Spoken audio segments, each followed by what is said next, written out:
मैं तो बिजली जैसा पावर शरीर में 18-20 की अवस्था में, मतलब समझते हो, उद्दंडता की मूर्ति, मतलब हर समय एक शरीर में दिव्य तेज, दिव्य कांति, दिव्य उत्साह।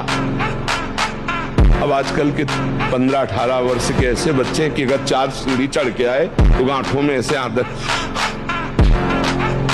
अब ऐसी अवस्था में तो 10-5 बार 8-9 खंड की अगर बिल्डिंग हो तो उतर चढ़ के जाए फिर भी ऐसी दशा न हो, क्योंकि ब्रह्मचारी अवस्था होती है। हैप्पी न्यू ईयर में तो ये क्या हैप्पी न्यू ईयर? ये हैप्पी है, लड़खड़ा रहे हो ये हैप्पी है, शराब पी रहे हो, गंदे आचरण कर हैप्पी, दुख भोगोगे, पाप कर्म कर रहे हो। मनुष्य को मदिरा पीना पाप है, राक्षस को मदिरा पीना स्वाभाविक है। आजकल तो कहने लग गए हम तो राक्षस ही हैं, मतलब खुद ही कहने लग गए। तो आपके लिए दुर्गति भी पक्की है, नरक का रास्ता भी पक्का, इंतजार करो कि दुर्गति होगी।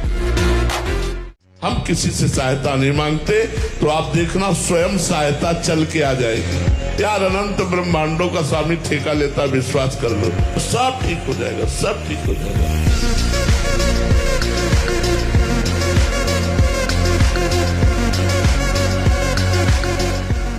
सच्ची मानना जब गलत हो जाता है आचरण, तो अपना मन अपने को कहता नष्ट कर दो, ये जीवन किस काम। होश में हमारे शब्दों को ध्यान से सुनना। जब इतना गलत हो जाता है तो अपना चेहरा अपने को पसंद नहीं आता, और अपना जीवन अपने को पसंद नहीं आता, और अपने अंदर से मन कहने लगता है नष्ट कर दो इस शरीर को। फांसी लगा ली, जहर खा लिया, ये कर लिया, वो कर लिया, कोई नहीं इंद्रिय और मन की फिसलन को नहीं सहता है। किसी ने दिखाया कि 7.5 शनिचर है, इसलिए लोहे का छल्ला पहने। बोले आपकी क्या राय है इस विषय में? हमने कहा भैया ये घोड़े की नाल का लोहे का छल्ला शनिचर से नहीं बचा सकता। बोले नहीं, बड़ी इसकी आनी है। हम कहा बड़ी आनी है कृष्ण नाम की, राधा नाम की।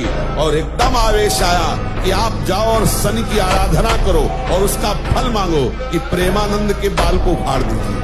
सत्य विषय कह रहे हैं, ये कोई गर्व से नहीं कह रहे, ये हम लाडली के बल से कह रहे हैं। शुक्र शनिचर राहु केतु सब ये क्षण में तेरे चेरो, जानकी नाथ सहाय करे तो कौन बिगाड़ सके नर मेरे।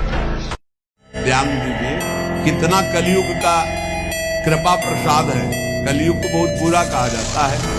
कह रहे भगवान महर्षि वेद व्यास देव जी, सतयुग में 10,000 वर्ष ब्रह्मचर्य से रहकर दाहिने पैर के बल अंगूठे के खड़े होकर दोनों हाथ उठाकर मंत्र जपने से जो फल मिलता था, तो त्रेता में 1 वर्ष ऐसी साधना, द्वापर में 1 मास 1 महीने, और कलयुग में 24 घंटे नाम कीर्तन करने से वो फल प्राप्त होता।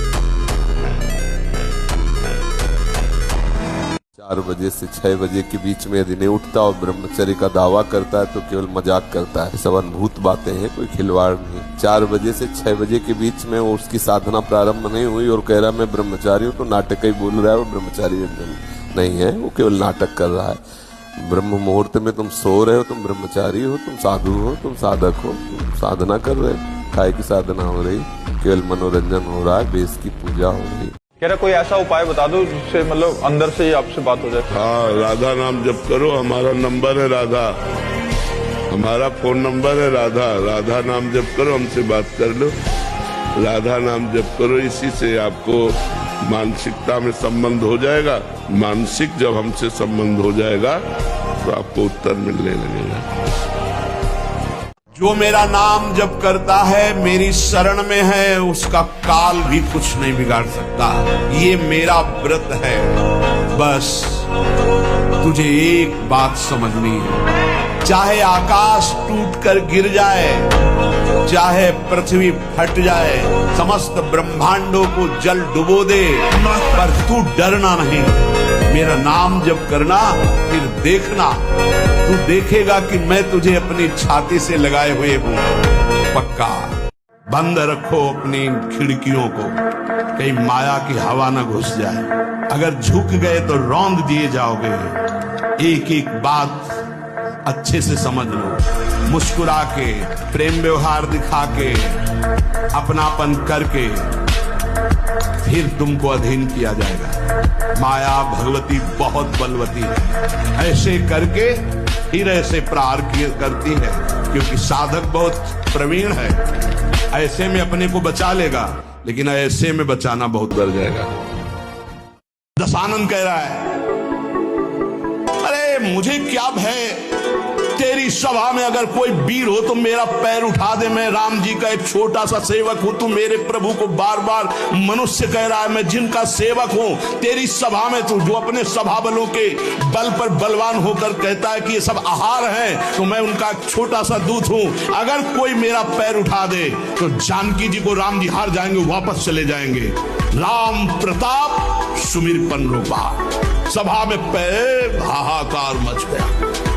जब स्वयं दशानन उठा, मारा घूसा, 4 मुकुट राम जी के चरणों में गए। राम जी के चरणों में झुक, तब तेर बचेगा, मेरे चरणों में झुकने से नहीं। कोई उठा नहीं पाया। हनुमान जी महाराज रावण से बोले कि तेरे पास सब कुछ है, जिनके द्वारा तुझे सब कुछ मिला है उन्हीं की पत्नी का अपहरण करके तू सुख चाहता है। हजारों शंकर, हजारों विष्णु मिल जाएं तो भी तुझे भगवान राम से द्रोह करने के कारण तेरी रक्षा नहीं कर पाएंगे।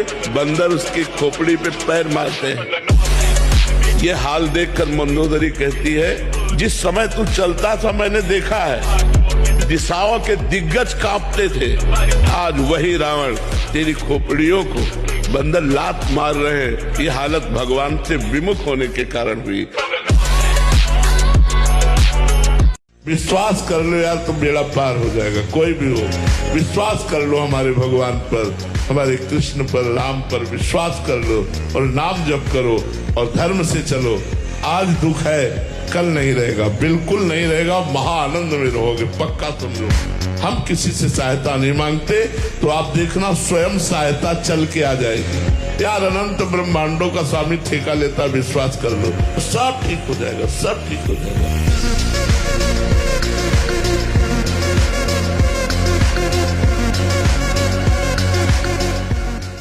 हरि को रिझाओगे तो वैकुंठ का द्वार, वृंदावन के दिव्य धाम का द्वार, साकेत द्वार, कैलाश धाम का द्वार खुलेगा।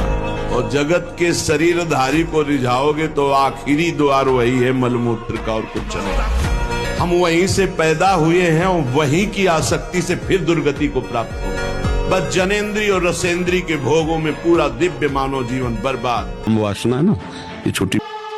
यहाँ दूसरों के मांस को खाते हैं तो बड़े बड़े हाथियों से उनको पहले कुचलाया जाता है, गिरवाया जाता है, फिर कोल्हू में पेरा जाता है। बढ़िया आनंद लो। यहां जो कर रहे हो इसका बहुत लंबा हिसाब होगा। लोग सोचते हैं कि ये गप है। 5 मिनट में हिंसा की आजीवन कारावास, लाखों जुर्माना। तुम्हें यहीं से अनुमान लगा लो। यहाँ तो बहुत छोटा हिसाब किताब है, वो तो अनंत ब्रह्मांडों का हिसाब किताब है। जो एक बार अपना असली पिता है, जिसने मुझे प्रकट किया, जिसने मुझे बनाया है, एक बार उसको देखें। एक बार लालसा होनी चाहिए। सुनते हैं बड़े सुंदर हैं, यार एक बार तो देखना चाहिए ना। बड़े सुंदर है, देखने योग्य हैं, अपने हैं, प्यारे हैं। कि आप चाहे जिस जन्म में मिलो ये आपके ऊपर छूट है, लेकिन प्यारे अब मैं आपसे मिलना चाहता हूँ। आपने सब सुख दिखा दिए, अब हम मुझे नहीं चाहिए, अब मुझे आप चाहिए। अब कैंसर ऐसे सुनने में आ रहा है जैसे जुकाम बुखार, जैसे जुकाम बुखार ऐसे कैंसर, और कैंसर सीधे सीधे 4था स्टेज। ये क्या है? ये कलयुग का ही तो प्रसाद है। जवान शरीर है, ब्लड प्रेशर हाई, लो, शुगर 500, ये सब क्या है? कलयुग का प्रभाव जर्जर कर देगा रोग से, जर्जर कर देगा भोगों की कामनाओं से। न शरीर स्वस्थ है, न मन स्वस्थ है। कैसे भजन हो? भजन नहीं होगा, नरक जाओगे।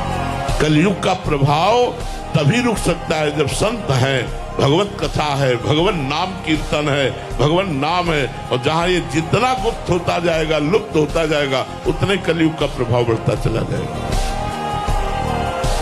संसार प्रभु की नजरों से गिर जाए।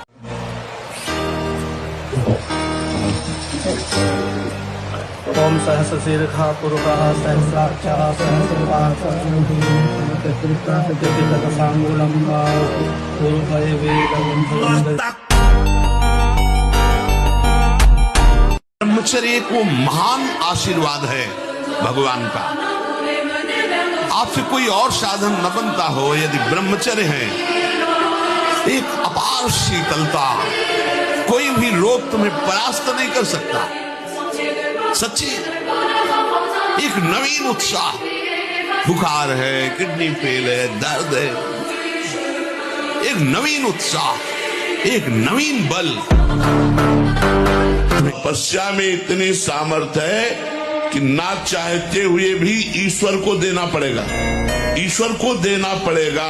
हिरण्यकश्यप ने घोर तपस्या की, भगवान ब्रह्मा जी प्रकट हुए, उसने कहा मुझे अमरत्व दीजिए, उनका अमरत्व नहीं दे सकते।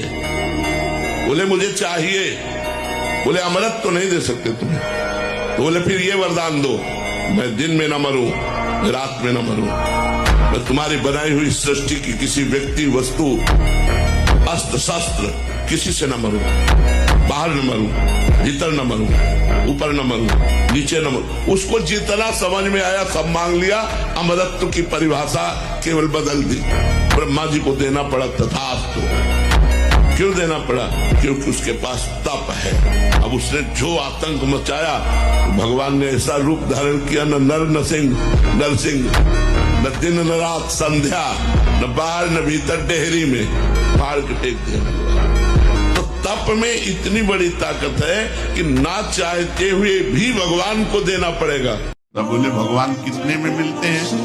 तो संख्या में सुन लो, 8 करोड़ में साक्षात सामने सिया राम, राधे श्याम, शिव पार्वती, जो चाहोगे वो खड़े हो जाएंगे। 8 करोड़ नाम जप करो और वो वाणी का सत्य वक्ता हो जाता, जो बोलेगा वही होगा। 8 करोड़ नाम जप करने वाला साधक जो बोलेगा, जाओ तुम्हारा मंगल हो जाए, मंगल हो जाए, जाओ तुम्हें भगवान का साक्षात हो जाए। ऐसे साक्षात्कार होता है। अगर आज हम भगवान से न जुड़े होते तो बिस्तर में पड़े होते। भगवान से जुड़े हैं तो शरीर की स्थिति बड़ी नाजुक है, लेकिन हम सिंह की तरह दहाड़ रहे हैं। मरते होंगे तो भी प्रवचन करके मरेंगे। हमको इस बात की चिंता नहीं रह गई कि मुझे मरना है या मेरा शरीर छूटना है। भगवान से जुड़ जाओ तो जीत जाओगे, नहीं तो हारना पड़ेगा। ये हारने का देश है। अगर भगवान से प्यार करोगे तो अंत में मुस्कुराते हुए जाओ, तुम्हारा अंत बहुत अच्छा होगा।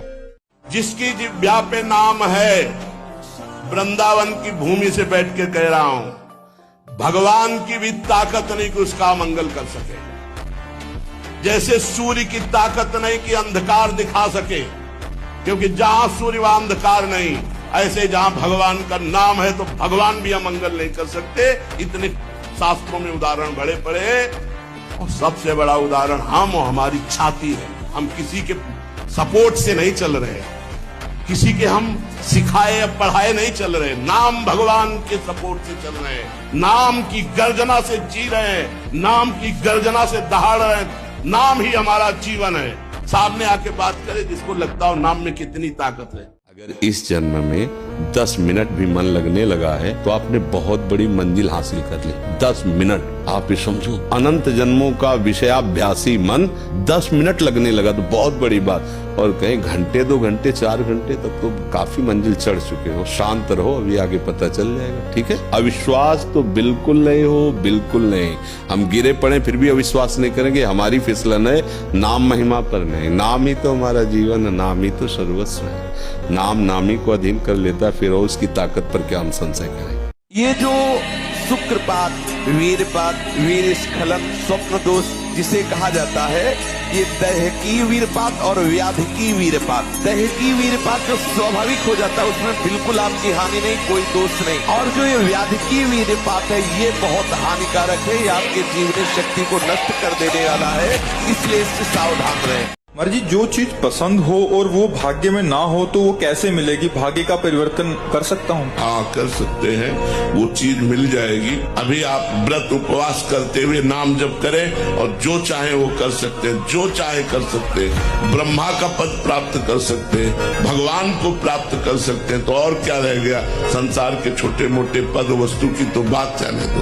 हम मनुष्य शरीर में आए हुए हैं तो हम पशुओं की तरह केवल प्रारब्ध भोगने नहीं आए, हम अपने नए भाग्य का निर्माण करने आए, और नए भाग्य का निर्माण तपस्या और भजन से होता है। तो उत्तर कहाँ से आवे?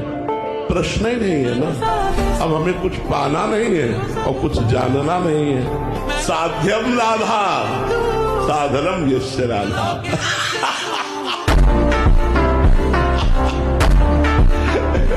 हमारे कोई प्रश्न ही नहीं बच्चा, हमारे कोई प्रश्न ही नहीं। गाँव में किसी के घर में बच्चा हो रहा है या शादी हो रही है तो महाराज जी बकरा लेके बलि देते हैं, मंदिर भी जा रहे हैं महाराज जी। किसका मंगल हुआ बकरे की बलि चढ़ाकर? हमें बताओ। दुष्टों का संहार करने के लिए रूप माता जी ने धारण किया, वो दुष्टों का खून पिया। जो संसार के पवित्र जीवन जीने वालों के लिए वो मृत्यु काल रूप थे, जैसे महिषासुर, शुम्भ निशुम्भ, रक्त बीज, माता जी ने इनका संहार किया। इन बकरी बकरों का थोड़ी संहार करने से माता जी प्रसन्न हो जाती है। ये तो मूर्खता है, कोरी मूर्खता है। भगवान को साक्षी करके देखो तुमने कितना अन्याय अंदर से किया, और क्षमा करते रहे कि नहीं करते रहे अपने को। तो अब दूसरे का नंबर आया है, तब उसे भी क्षमा करना सीख जाओ। क्षमावान ही भगवान को प्रिय है। एक बार तुमने यदि असफलता में भी कदम बढ़ा दिए, महावीर बन जाओगे। ये असफलता कदम रोक देती है। अब क्या होगा? अब वही होगा जो होना है। बस जिद्दी स्वभाव चाहिए।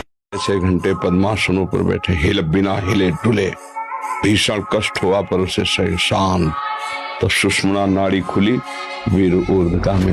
प्राणायाम के द्वारा प्राणों का संयम, शरीर को व्यायाम के द्वारा स्वस्थ, आसनों के द्वारा वश में कर लेना, आहार के द्वारा पवित्र बुद्धि करना, इंद्रिय भोगों का दृश्य श्रवण संभोग इनसे दूर रहना, इंद्रिया पवित्र, तब जाके वीर ऊर्ध्वगामी होता। उसे कहते हैं अखंड ब्रह्मचारी। 2 महीना सच्चाई से ब्रह्मचर्य रह के देख लो। 2 महीना अगर आपकी जैसे गिलहरी नहीं टिलटिलाती हुई, ऐसे पूरे शरीर में ऊर्जा शक्ति आपको दौड़ती नजर आएगी। ब्रह्मचारी के पैर ऐसे पड़ते हैं जैसे आग में कोई चलता हो। आग में कैसे चलता है, ऐसे उसके पैर पड़ते हैं। ओज तेज ब्रह्मचर्य। आज तुम कमा रहे हो, 4 के काम आ रहे हो, और कल जब पड़े रहोगे तो वही 4 तुम्हारी तरफ देखेंगे, नहीं तुम्हारी गली में नहीं आएंगे कि कहीं बुला न ले, वो कहीं वो बुला न ले। बड़ा स्वार्थी संसार है, इसलिए भजन करो, पाप कर्म को छोड़ दो, मनमानी मत करो कि हम राक्षस ही हैं, नहीं तो वो दंड भोगने को मिलेगा जो तुम सोच भी नहीं रहे हो। अनेक योनियों में अनेक प्रकार से दंड भोगना पड़ता, कोई मनुष्य योनि थोड़ी है। 83,99,999 योनियां और हैं जिनमें हमें दंड भोगना पड़ता है। बलवान कौन है? दूसरा गाली दे रहा, आप सह गए उसे बलवान कहते, तो उसके थप्पड़ मार दिया उसे बलवान नहीं कहते। बल आप में क्षमा है तो आप बलवान हैं। काम को आप जीत रहे हैं, आप बलवान हैं। लोभ को आप जीत रहे हैं, आप बलवान हैं। दूसरा कोई बीमार पड़ा है, आप उसको सेवा कर रहे हैं, कोई चाह नहीं, ये आप बलवान हैं। हमारा शरीर सुखी है, दूसरे को छुरी से काट दो, कोई मतलब की बात नहीं। ये सब निर्बल लोग हैं। या देवी सर्वभूतेषु बुद्धि रूपेण संस्थिता नमस्तस्यै नमस्तस्यै नमस्तस्यै नमो नमः। जैसे भगवान श्री कृष्ण अर्जुन के रथ की बागडोर पकड़ ली ना, वैसे जीवन की बागडोर माँ पकड़ लेंगे और आपको पार कर देंगे। महाराज जी, मुझसे किसी का भी